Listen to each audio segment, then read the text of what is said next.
આજે બપોરના અરસામાં અમને બાતમી હકીકત મળેલી કે યાત્રાધામ ચોટીલા ડુંગરની પાછળના ભાગે જે દૂધેલી વિસ્તાર છે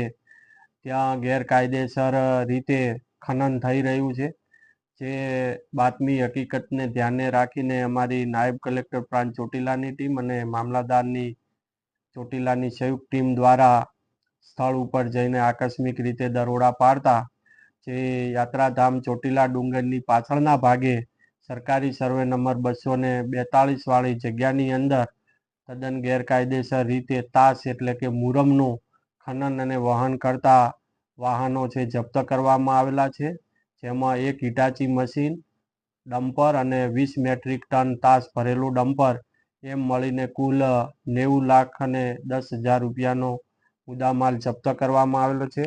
આ મુદ્દામાલ જપ્ત કરીને મામલાદાર કચેરી ખાતે ખસેડવામાં આવેલો છે. આ ગેરકાયદેસર પ્રવૃત્તિ આચરનાર જે ઈસમો છે એમને પણ નામ આઈડેન્ટિફાઈ કરવામાં આવેલ છે, જેમાં અલ્પેશભાઈ ભગવાનભાઈ સામળ અને ગોવિંદભાઈ બી સામળ રહે બંને ચોટીલા